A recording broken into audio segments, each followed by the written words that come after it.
Hello, hello, hello. Welcome to the show. My name is Deepak. I'm one of your hosts here on the show. When we were coming up with the idea for the show, the whole point was how do we bring more attention to user generated content? Because we feel like there's not enough coverage of the amazing things happening in Horizon Worlds, Roblox, Fortnite, Minecraft. So we want to bring a lens to that and show you all the cool things that are happening. But I'm not doing that alone, so I have some great co-hosts that I'd love for them to introduce themselves. Well, my name is Dilmer. How is everybody doing? Super excited to be here and be talking about, content, user-generated content, and bringing in CJ, who we're going to be talking about. So, really excited. And we also have another co-host. So, Hello. Jake. What's up, everybody? Jake here. Excited to co-host with my friends Deepak and Dilmer. Excited for the guest that we have on today, a great creator from another incredible community in the UGC space. Excited to ask him some questions, hear about his story, and get into it. All right, so we're excited to have our guest today, CJ Oyer, who is a renowned creator of Roblox community. He has a pretty cool series called Superhero Life, and he has captivated many players worldwide. Hey there, everybody. Happy to be here. Welcome, Hey, CJ. welcome. Let's get things going. I was going to start with the first question. Can you tell us a little bit about your background and what inspired you to start creating content for Roblox? For sure. So I started on Roblox when I was 10. I'm 27 now, so it's been a while.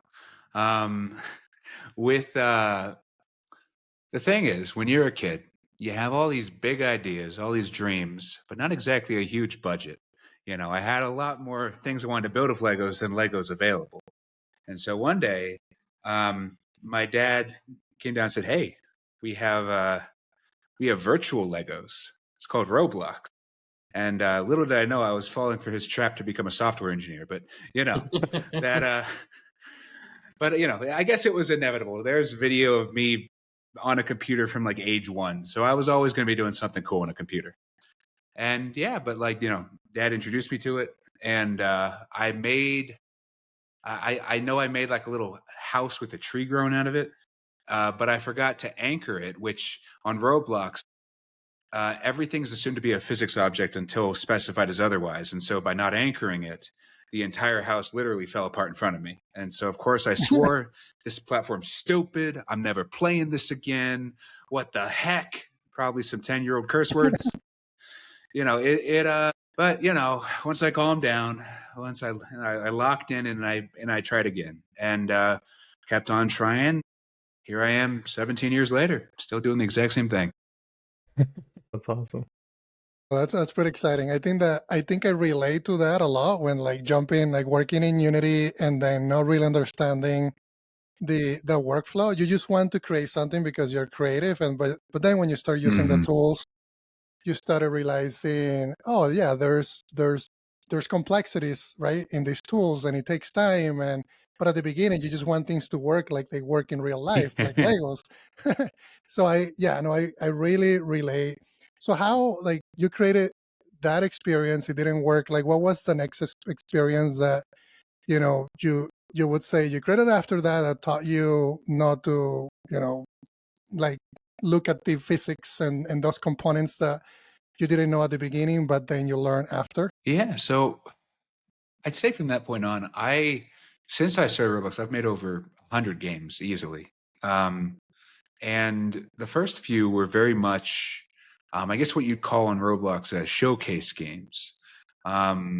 They're pretty static. They were just me kind of painting in 3D, just taking a scene and then putting it into a 3D environment. I know I made a town, I made a castle, all the things that you like, the checklist you go through as a 10-year-old. I know that everything was pretty much just showcases until I got into Star Trek, thanks to my parents again, the next generation. And from at that point, I was like, okay, I'm going to make the USS Enterprise in Roblox. And I wanted to make a holodeck that actually worked. And that required something a little bit more than just statically placing parts. You had to do some scripting. And from there, that's how I kind of got into the whole like game programming side of things, where it's like, okay, I want to do this thing, and then having to learn scripting to do it.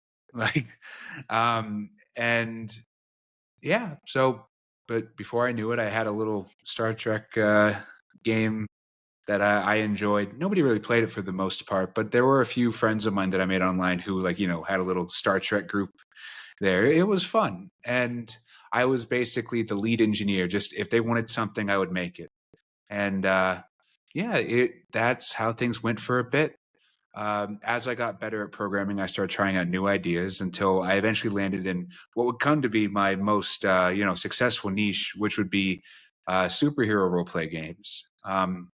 Because at the time, people didn't really know how to make your character look like a superhero. They could give you powers pretty easily, but actually changing the character's appearance to look like the superhero, that wasn't something that was done that often in 2011 Roblox. And so I had experimented with just changing character appearances independently, and I realized, okay, wait a second, I could make this. I could make this better than anyone else could. And so for a while, that's kind of where I emerged as the head of that little niche, because I could make a game where you could both, use superpowers and look like the characters. And eventually, I came to realize, well, you know, what if people could make their own characters? What if people could customize it? And so I took the sort of, pre-made character appearance technology and then just sort of made it more modular. And that is the basis of the Superhero Life franchise. It's just, 200 million plays later, I'd say that people liked it. But, it was very much me every day, like looking at what I've made and thinking, okay, what can I do next? What can I do better? What should the path from here look like? And yeah, I can't say, like, to some extent I've gotten much more efficient and thoughtful with how I do this, but the core concept is the same. Um, I think that's kind of that's a trap that people fall for when they get into UGC. They have their first success. They have their first, like, they realize, oh, I can do this, and then they immediately overscope. They immediately make a massive vision, like, okay, now it's time for my magnum opus. Like, I have this master plan which I'm going to make. And I'm not saying that nobody ever pulls that off. Sometimes they do, but most people don't. And what I've come to learn is that, and almost like in an agile methodology kind of way, you shouldn't look too far ahead. You plan out what you can see clearly, and then just keep on double checking your analysis. Keep on revising your design. And so in that sense, I think flexibility is probably the most valuable thing to have, being able to remain motivated while being flexible. And yeah, if you can do that, then you might have what it takes to be a developer. Man, I love that. I love the part where you said, like, you started with creating something and it broke right away, right? And then you're like, well, now I need to create an experience, like a world like that. Because that, to me, like when I approach creating a game right now, creating something, it could be very overwhelming because you start thinking about TypeScript or C# or whatever the Lua, the programming I language wish I is. was thinking about TypeScript. And all like the different, like I think it's really easy to get overwhelmed with all that stuff. But then you're like, okay, I'm going to create a world. I get that world working. I get, the decoration, the characters, the environment. And then I started like thinking about the TypeScript, like the Lua, the programming parts and understanding that. And then you're like, okay, now what can I use Agile, which is like create an MVP, a minimal viable product, and then do milestones. So I think that's like a huge thing it applies to everything, right? To Unity, to Horizon Worlds, to all creators that want to build an experience. So yeah, no, I like that idea, and yeah, thank you for sharing that, because that happens to all of us, like getting into a new project. I'm glad to hear I'm among peers. Yeah, it's something really special about it. So CJ, how have you've been in the game a long time? Obviously, you're probably like an OG Robloxian. How have you seen? I mean, the platform's obviously changed a lot. but have you seen the community change? And obviously, there's like the larger UGC community, but obviously, you want to hear more about like Roblox. Yeah, I guess I would say that the biggest change I've seen is sort of the growth of a professional class of UGC developer. And that's one which I would very much consider myself in. While I do still do, a bunch of superhero life stuff, my day job is actually a head developer for a game called Blox Fruits. So I work a lot with them, and they're amazing people. And the game's super cool. I would say that like that is a job which I landed not because of the games I made on Roblox, but because I have a GitHub. Because I posted analytics dashboards, because I do more professional things that aren't necessarily as fun, but allow you to create cooler things more efficiently. And so I think that that's probably the biggest change. I do still very much believe, and I've seen a lot of there's still definitely room on Roblox for people to just make something completely amateur with no prior experience. That definitely still exists, but the front page is very much the people who have locked in to make this their full-time job. And I think that's probably the biggest difference. It's definitely matured in that sense. So, what are things that there's obviously, like I said, a lot of kind of hobbyist Robloxians, and there's the professionals. What are the things that separate? You kind of mentioned like getting into like the boring stuff, but what else does it take to be a professional UGC Roblox creator? Well, I think that there's never a key moment where you suddenly realize, yes, I'm a professional. But I think that it's a transformation that comes when you decide to fully lock into it, where you realize, okay, I'm not going to have a real job. I'm not going to, do something which has a more stable, well-trodden path. And I'm going to take what I've done on this platform and see how far I can go with it. And from there, most people start mapping out what they think a professional looks like, because it's funny, I'd say a lot of people when they first start this out, it's very LARPy. It's very like everyone trying to imagine, okay, what would a business person do? And they start having an official email signature, they buy a domain, they make a website that 10 people visit a month. It's very much, I'd say there's a lot of wasted energy, but I also think I have not found a way to tell someone in that stage that they listen to. So I think it might just be a necessary part of the process. I would say that for the most part, though, it's just that kind of shift in viewing yourself as professional. And even if making your own website, which no one visits, doesn't necessarily help you reach that goal of a better game, I would say that for the most part, getting into the habit of exploring new professional ideas is one that starts stacking up. For me, as I mentioned, I have a GitHub. I started going into package development. I started learning languages other than Lua. I now have a very odd portfolio of languages. I know TypeScript, Rust, and Lua for the most part. Oh, and Python.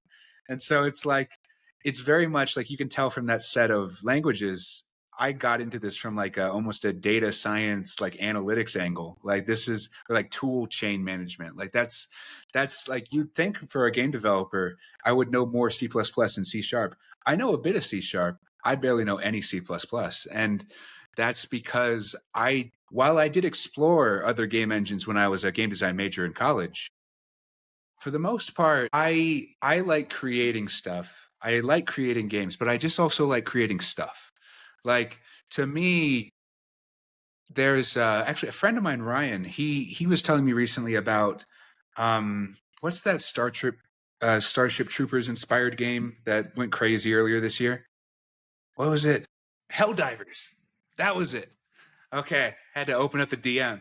No, Helldivers had this really cool thing where you can basically, it's a little mini game where they have a little station where people vote in the Discord with on what the station should do. and like it becomes this giant collaborative communal, like almost experiment, kind of like almost an R place type thing, for where they just like have everyone kind of controlling this little simulation. And that's technically not something that you'd necessarily set up in Unity. That's not something you set up in Unreal, in Roblox. That's something you set up because you know how to do basic networking and outside stuff, like have like Discord apps, and like those are the things where, even though that's not just game development, you can sort of create a holistic experience around it, you by understanding tech generally. And that's kind of what I've wanted to do. Nowadays, a lot of my work is just making the stuff, the tools, the accessories around game development, because for the most part, there are people who are much more talented at in-engine stuff. And so I think part of becoming a professional is sort of figuring out, okay, what can you do that others can't do? When you go head to head with another person, where do you win? Where do you always lose? And for me, I kept on coming out on top with more complicated systems in areas where your workflow gave you an advantage, in areas where rapid iteration was valued. And so as a result, I've become more and more just general software engineer who happens to make games, rather than, just your typical game developer. I love the transition like you had. How much do you think, like, say if you started off as a professional on Roblox right away, right? How much do you think that would have helped or hurt you? Whereas it seems like as a 10-year-old, right, you got to get used to the system a little bit. Maybe talk through that a little bit.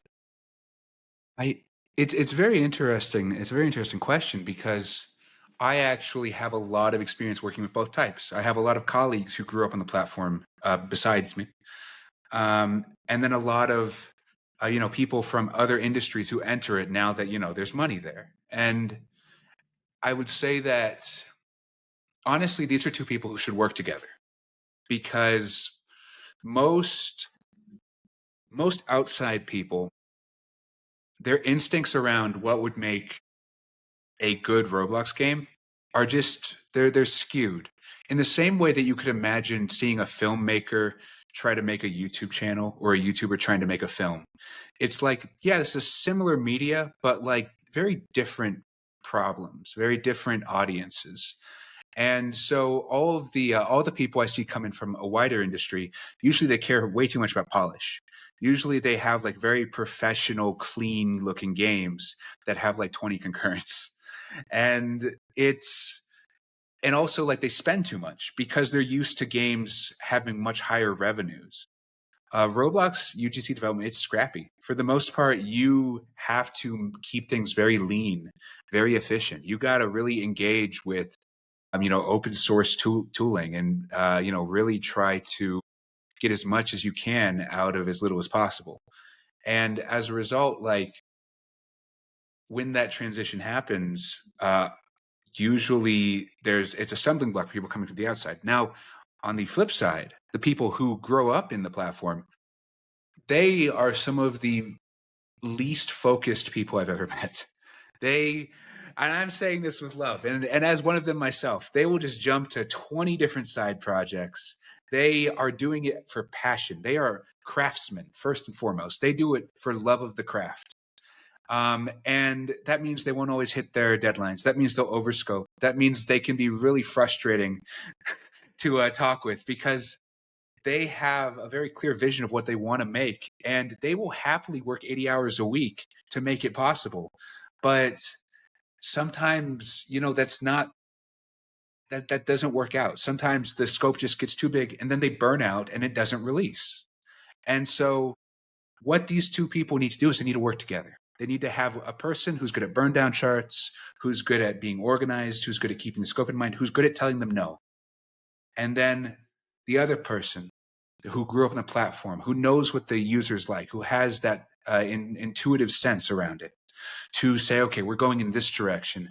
This will be fun. We're going to try this.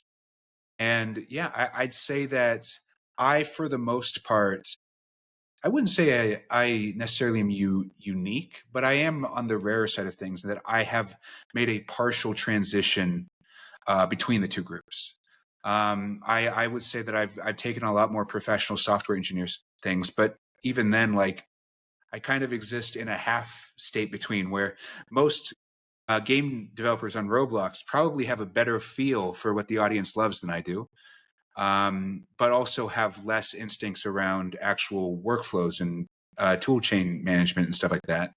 Whereas more professionals can probably do cleaner professional stuff. They can make better packages, document stuff better, but they don't necessarily have that insight into how you make a game that's compelling. How that sort of that product side almost. And so that's kind of where I've ended up, just as the middle ground between those two groups. And yeah, it's worked out. I have a question regarding, let's say that I was interested in Roblox today, right? I want to, and this could be Roblox, this applies to Horizon Worlds, it applies to Unity. And in today's era, there's a lot of competition and platforms. So we have Roblox with, like, I don't know, millions of games, Horizon Worlds, growing, Unity games, and it's really hard to, like, stand out.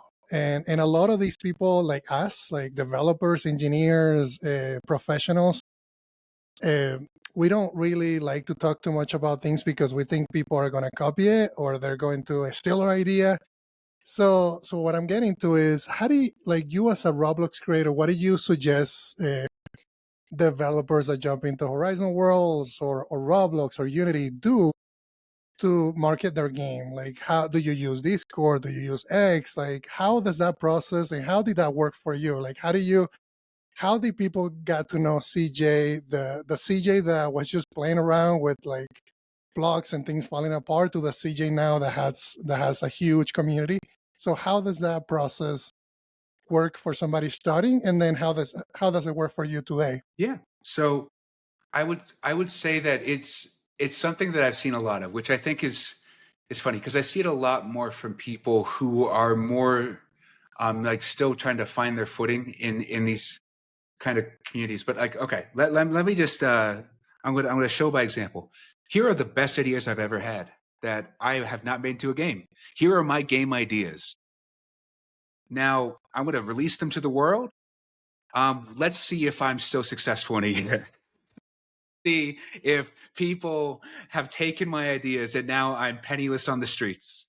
The best game idea I've ever had was, it's sort of a No Man's Sky inspired procedural universe with a lot more emphasis on the inside the ship stuff. Because what I hate about space games is they have me be a spaceship rather than a person in a spaceship.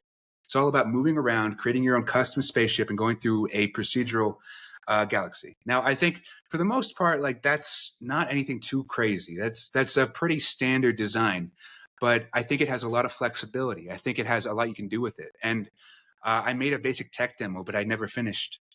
Here's another one. A game where you can sort of do, imagine, what's it called?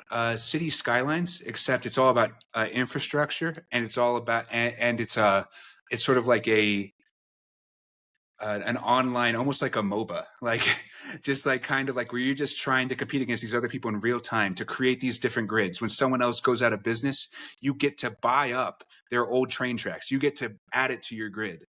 Like, let's see what else. Oh, there's a giant, a post-apocalyptic game where you build a giant moving castle out of scrap parts while fighting a giant robot worm. These are games that I have. These are game ideas I've messed with over the years. And I can tell you, the magic is not in the idea, because I think most people would agree those ideas at least have something compelling about them. When I tell them to people, and to my audience, they're excited. And then they're very angry at me when I don't finish them. But for the most part, when you make a game, you aren't just making a single design. You're making you're making hundreds of designs. You're iterating it every day. For example, with the sand robot worm post-apoc thing, first it was going to be more about fighting the worm. Then I realized the little moving castle thing I built on a whim, people were actually really engaging with that. People actually really liked that part a lot more, and so that took front and center. And version 2 of it was very much about building on that part. And so, like, even though if someone had stolen my original idea, they actually would be in a worse place because through playtesting it, I actually now have a better idea of what people want. And that's kind of the thing here, where it's not about having some amazing idea. It's about, it's like no matter how much you look at a map, you can't drive there with your eyes closed. You have to be looking around. You have to make sure you're making the right turns. You have to check how, if the map is lining up with what you're seeing. And, you know, in the same way, it's almost like frame rate. Tell me, if you're in a driving simulator and you're playing it at 1 frame per second versus 60 frames per second, who's going to crash more? You know, like being able to have these frequent check-ins, building your workflow around getting constant feedback, getting constant insights to make sure you're not missing anything, to check that how you understand people will engage with this is correct. That's the magic of it. And so for the most part, I think that, yeah, like I love the ideas I've had and I want to make them. I'm still trying to make them. But at the end of the day, you can look at any person and imagine how they would look as a sculpture. But the magic comes in sculpting them. You know, you have to take that big block and create the image out of it. You have to remove the parts that don't make sense. You have to repair the mistakes you make along the way. And as a result, I'd say that once you have the ability to create a game down, nobody can really take that from you. You can just make stuff that's cool, that's compelling, and people will respect that. And like, don't get me wrong, I'm sure that someone could, you know, clone your game and get a slice of the market, but by that point, you already have another game in mind. You're already making something else. Like, it's about making the game, because that's what UGC is. There is the part where people play it and you're like, oh yeah, they like it, that's cool. But 99% of the time, it's you at 2 a.m. having a weird problem with the code, like, you know, trying to figure out like, why did I choose this career path, and then figuring it out and repeating it every day. Something that, if you can't love the process of it, you're not going to make it to the end, because 99% of it is just that process. And I love the challenge. I love being able to make things. I love being able to iterate and see these things evolve over time. And from what I can tell, the people who make it this far, they end up in the same spot where it's not about the destination. It's about walking the journey. Because if you started out at the beginning and said, okay, I'm going to become the biggest, best game developer in the world. Like Bloxfruits is one of the biggest games on Roblox. It actually has the record for most concurrence. If I'd started out and said, okay, I'm going to become one of the head developers for the biggest game on Roblox, it wouldn't have worked, I tell you. I would not have learned the stuff I needed to learn trying to pursue that end goal. I learned this stuff because I just wanted to learn, because it was exciting. And so in terms of starting out, in terms of going a certain direction, I guess I'll reflect it. What is most interesting to you? What do you want to make? What will you keep working on even when it's miserable? Because that's the kind of stuff that you can grow for years and years and years. Man, I love it. I got chills from that. We need to put that as a B-roll, as a short. No, thank you for sharing that. Of course. Oh, I love that too. I was gonna say it's the journey, not the destination. But you threw that in there. We're which insane. I feel like that. Yeah, I felt like that's what you were getting at the whole time, which is really, really awesome. And yeah, that's the best part, right? The building of the game is the game, kind of in and of itself. That you can do that with friends. So I think kind of the last question, and this will be a kind of transition into the next, the next phase of our show, is what are some of your favorite games, ones that you haven't worked on or built, like other ones that you've played? Well, that's a good question. I'd say that in any game you could find something to love about it, but the ones I resonate with, there are two categories. They're the ones that really just take me to a new world, just immerse me in a feel. And the other one is just sandboxes, like physics engine sandboxes, where stuff is chaotic, but through just understanding some underlying low-level systems, you can have a lot of emergent gameplay. And I love those two things. Yeah, well, that's the thing. I will say that is probably a feature of modern Roblox, where a lot of old games are getting acquired. And that's where I'm, built different. I'm just special. I open sourced my games. So yeah, Superhero Life 2 and 3, open source. Please don't look at them though, because the code is awful. But yeah, That's pretty cool, though. I'm not selling. I make it for the game. No, I mean that's how a lot of creators did learn. Right? Someone open source their game. Yeah. This is what I try to convince people after success. Yeah. Like you have to have the success so they copy it. Yeah. I did, however, leave a disclaimer in Superhero Life 2's code specifically saying that the license means that you do not learn from this. You learn from better games. This is how at most you should learn how to not code a game for that one. That was 2017. About within, I think, 18 months of when I got a D in computer science. Let's see. How long did it take you to build that game, CJ? I would say about 7 months total for Superhero Life 2. But it's kind of hard to say because I was also a full-time college student during that point. So it's like probably functionally 4 months. It was, the games don't have to take that long. That's the thing. Some of my favorite games were shorter ones. One of my favorite games actually is one which barely anyone plays. One that I've made it's called Chess Life. I was hired by chess.com to make them a little brand game. And because I like chess, I was like, sure. And then they gave me full creative control. So I made like a fully like artistic, super like vibey, just hang out and play chess with people in a park game. And it's got like 10,000 plays.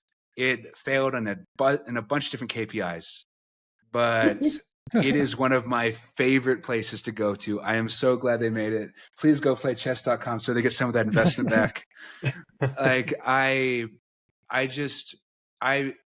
would rather, fail that way, having tried to make something really cool and had it just not land, than try to go chasing some algorithm and ending up maybe landing for 5 minutes and then kind of getting trapped with a diminishing returns. Yeah, I mean, like there was no.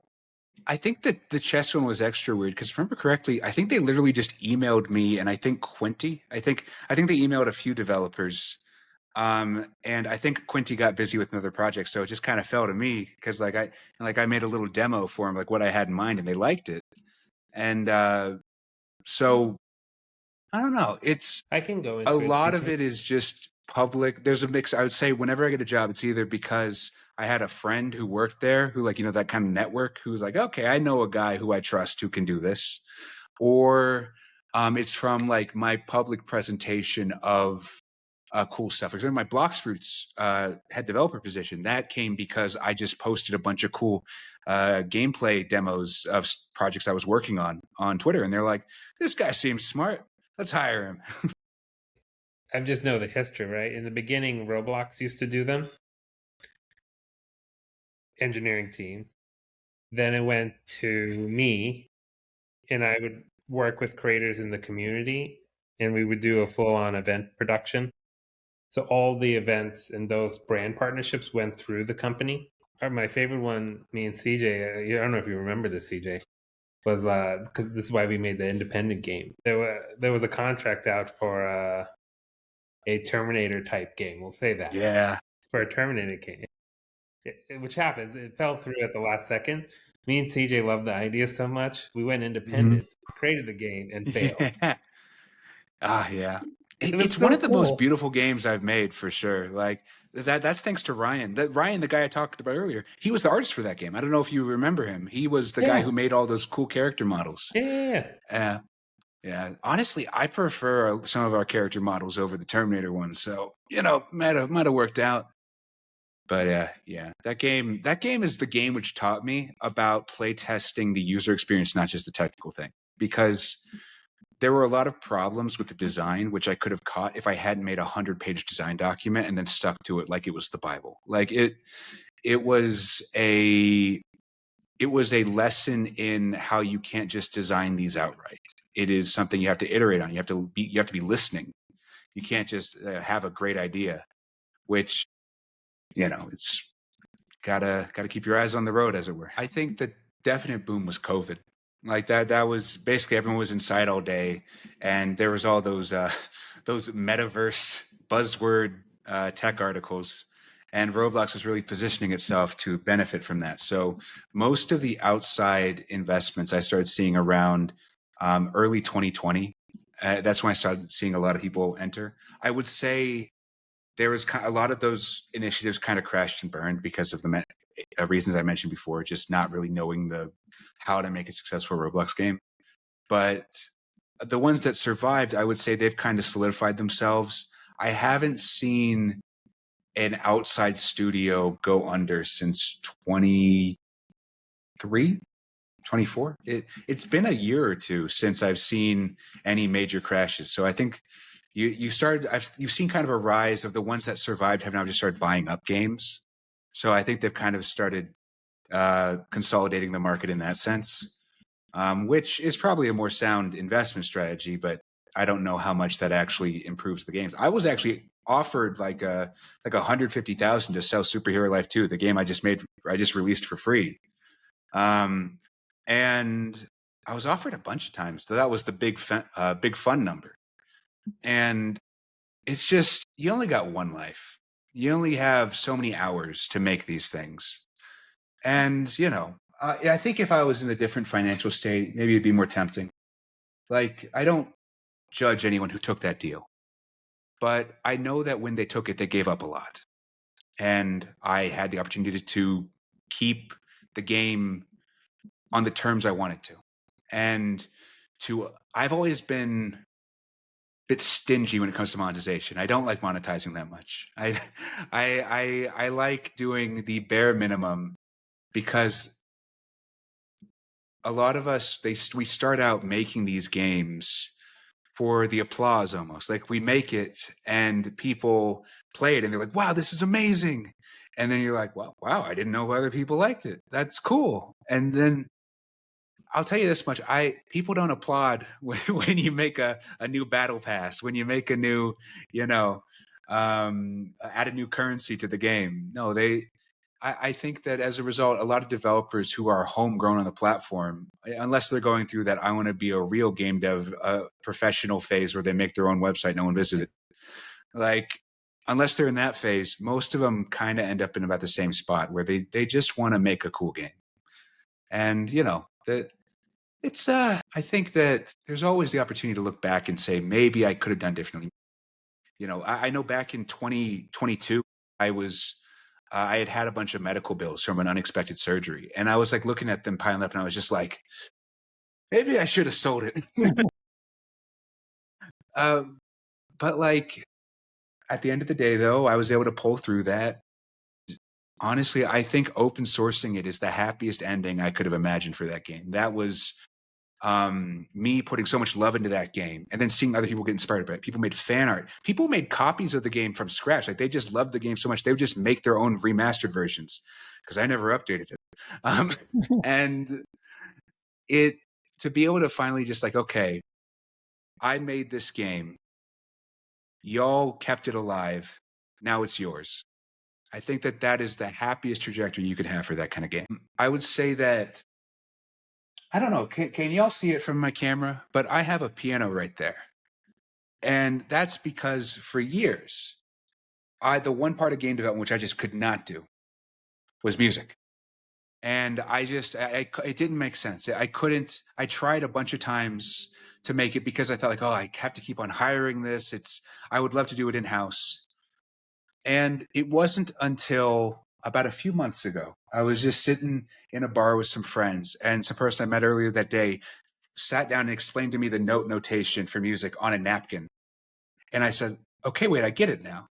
And I went back home, immediately ordered a piano, and now I know a song and a half. I know Falling Slowly from the movie Once, and I know the first half of I'm Yours by Jason Mraz. And it's not good music. I mean, though those original songs are good, but what I make is not good music. I am not making anything that anyone would pay to listen to. I'm not making anything that would inspire anyone but me, but I like making it. It feels good. I love the emotional experience of making the music. And the reason I bring this up is because it's very clear that AI is eating up the market. It's eating up the ability for an artist to make a living. And I think that with time, that'll just become harder and harder. And I do think, though, it's never really going to take away the art. It's not going to take away the people who make it because they love it. The people who, like me, who are sitting playing that piano not to earn an extra dollar, but because I like doing it and because there's something beautiful about doing it. And so I think in the future, the pivot we'll see is right now on Roblox, you can see all these companies buying up other companies. You can see all these monetization schemes. I think that UGC 20 years from now will be people making stuff because they love it. And those will continue to stand out among a sea of algorithmically generated content. You'll still be able to find the people who do it because they love it. And at least that's my hope, because I think that that's one of the most beautiful parts of this entire ecosystem, and I'd hate to lose it. I know that y'all made it available on PC recently. It was a VR title for a long time before that, and unfortunately, when I missed the one RDC where they give every developer a free VR headset, so that has caused spiritual damage to me, and as a result, I have not explored, because the thing is, I can definitely afford to buy a VR headset now, and in fact, I did a month ago. It got stolen. What? Oh, no, The what universe happened? doesn't want me to do VR. You mean like a porch pirate? Yeah, well, I don't even have a porch. I'm in an apartment building. They stole it from the package room. They stole it from, I'm like, I don't know. I don't know. I have not played it. The universe does not want me to do VR. I have seen people create stuff on it, though. I just, every time I try, the universe just shuts me down. Well, I guess I just have a quick question, I guess, in terms of, learning more about this new, vector for creating stuff. One thing which I think Roblox has done, which has kneecapped it for years, is they have made it very difficult to connect external tooling to the process. You have to do everything in their own little, walled garden. And the solutions to do stuff outside of it are pretty hacky. You have to learn it and get into a whole dev flow that usually burns people out. So I know that y'all are using TypeScript, correct? That's right. That's a very solid choice. We're kind of having to try to patch our way into that. So, if you're already using a professional language with that kind of fleshed out features, I definitely, if it doesn't already exist, I can tell you, the way you get a lot of Roblox developers over is you allow them to set up professional workflows without all of this needless suffering Roblox puts us through. We've told them this enough times that certainly they know. It's just such a big company at this point that the problem is, I guess it's not problem, it's admirable in a sense. They want to do backwards compatibility. A game I made in 2008 should in theory still work to this day. But that does mean that stuff like the language, stuff like the workflow, they're kind of bound to the original 2006 vision. And so, that can cause some headaches. I would say that the two pain points most Roblox people would mention is they insist on the cloud for everything. Now, I don't hate the cloud. I think cloud can be useful. But to do it for everything, that's pain. And I think that having the ability to have your assets locally just for iteration and testing without some convoluted cloud workflow, because they try to fix this a little bit by doing simulated stuff. They have real-time file sync with the cloud, and no, I want Git. I want text that but even that has a 64 file limit, and it's just because that cloud first initiative just holds them back so much, in my opinion. So I would love to see any platform which says create your way should also cater to professionals. Professional way is a way too. It can't just be fully people who are doing it for the first time.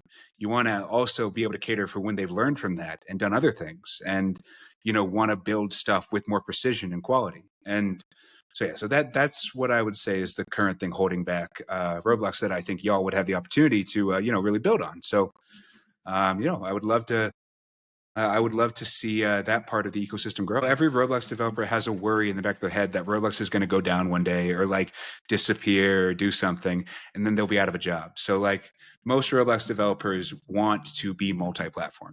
They, you know, as much as they may love Roblox, and I still love Roblox, I critique it in a loving way, but I think that anyone in this day and age, you know, we've seen systems get increasingly shaky. You know, we don't want to put all our eggs in one basket. So, you know, the more, in fact, honestly, if the first Roblox competitor which offers like an ability to sync in a Roblox project, that'll immediately just sweep the market.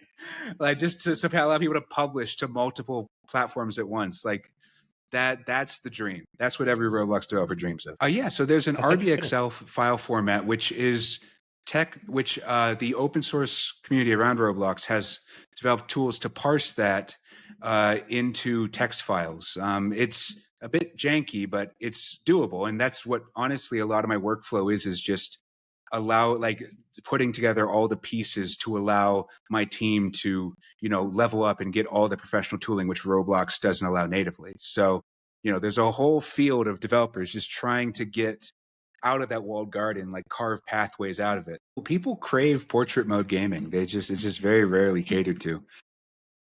Unfortunately for Roblox, though, I believe that setting is one developers often disable because the average Roblox developer, it's funny, the Roblox development community, a lot of them don't, it is very biased towards PC, just in the developers, because, you know, you can only make a game on PC.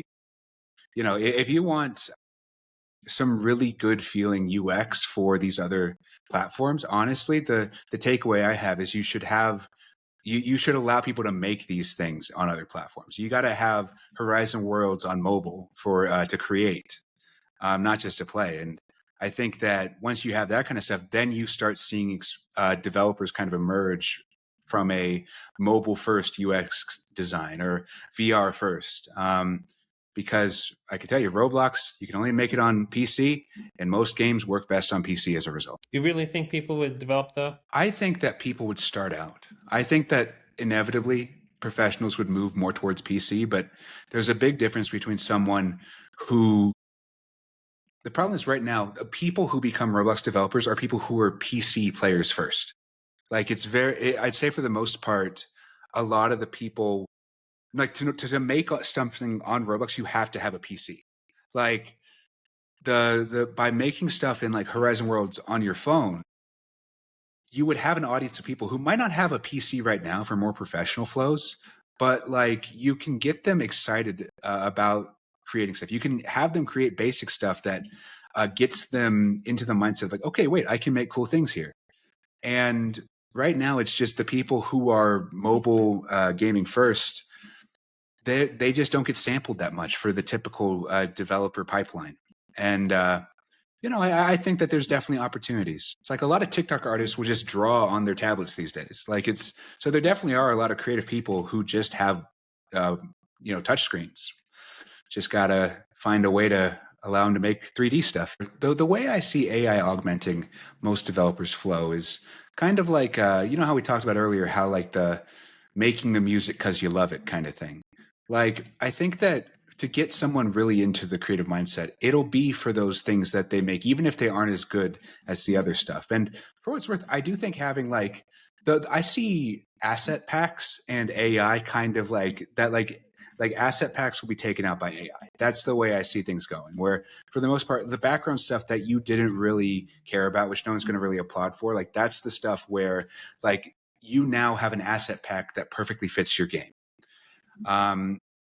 But I think that the people who really fall in love with game development, they will still make stuff in the same way that like modern day game engines exist, but also people will just, you know, make their own compilers, make their own like shader languages. Like people will still just make stuff out of the love of it. And I think that to capture like that mobile audience that I feel doesn't really have that many opportunities to create, I think that that's where you need to allow them to make something messy that's theirs, that inspires them to start getting better, to level up with that. And, you know, I think there's just so much, you know, cool directions you could go with it. Yeah, I'm surprised it has. I guess I'm not surprised. Making UX for mobile is tough, without a doubt. So I'm not surprised. But I think there are a lot of good things awaiting whoever cracks it first. So CJ, how much you talk about knowing multiple programming languages? So how much vibe coding AI tool do you use for your code, if any? Yeah, I use Copilot. I think that for the most part, I use it as a replacement for documentation and autocomplete. I very rarely have it just like create me a whole system out of the blue. I think that this is mostly because you need to have an idea of what you're doing. You need to have a feel for how something works. Like beyond a basic, maybe like I need to sit down and learn regex patterns and stuff. Like that's something which currently I'm probably leaning a bit on for AI. Just like, okay, tell me, how do I match this? But then like it doesn't work half the time because I don't actually understand what I'm doing. And so I view AI as sort of a like AI coding assistance as something that allows you to get a taste of things you could do after you learn it. But I think that in many ways, like a student in school who uses AI to write their essays, you know, it might get you the grade in the moment, but you will be missing out on a lot of the growth, which actually helps you. And so I try to not be too dependent on it. But like at the end of the day, as an autocomplete system, like there are some annoying coding patterns. Like if I ever need to do a Lua, Roblox Lua, called Luau, is a pretty boilerplate heavy language, I'd say, when you start doing it at higher levels. And as a result, you find yourself just spending a lot of time just typing stuff you already know what you're doing. I would say that AI coding assistance makes boilerplate a little bit less annoying because it'll just tell like, oh, you've done this pattern 100 times. Here's what you mean. And then you can just, press tab and then it's done. And so I found that has been good. It allowed me to, honestly, my scripts are a lot more verbose and have better naming conventions because the friction for writing more code is smaller. And I think that is one clear benefit that I've seen with it. It's just, you gotta balance it out. Like, I think that vibe coding for me goes too far in that direction of like, everyone's like, it'll be fun for 5 minutes until you have to maintain a project. And then you're looking at like, okay, well, who wrote this? Oh, the AI did. What was it thinking? No idea. Yeah, I Like think you gotta use it to teach yourself. At the end of the day, the value is in you. Yep. You have to become good at your craft for you.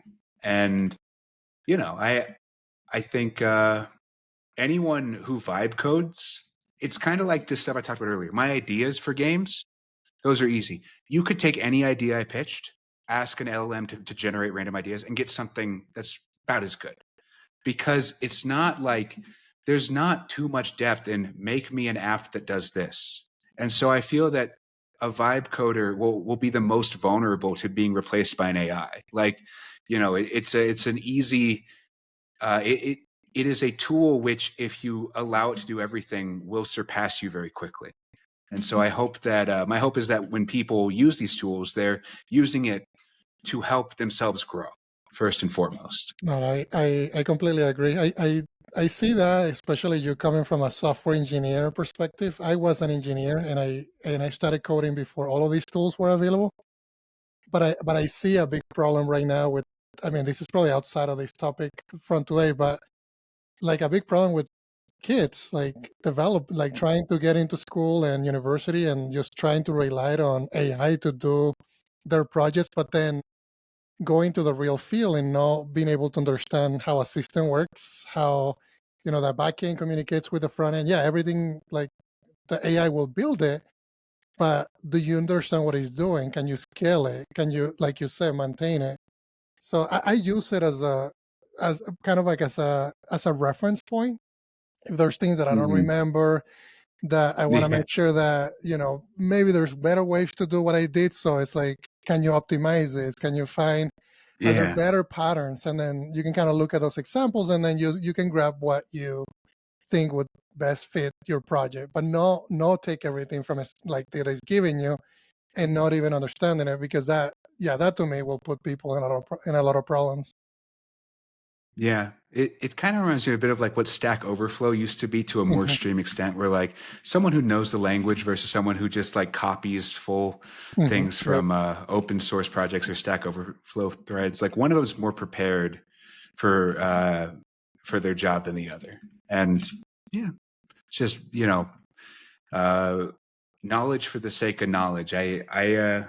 I've come to appreciate that a lot more over the years, which is very funny because I did not pay attention much in school. So it's a recent addition to my personality. Well, CJ, thank you for coming on the show today. It's been fun getting to know you, getting to meet you, getting to hear your story, and for sharing all your inspirations and your tips for aspiring creators and how to become a potentially professional Robloxian developer, UGC creator.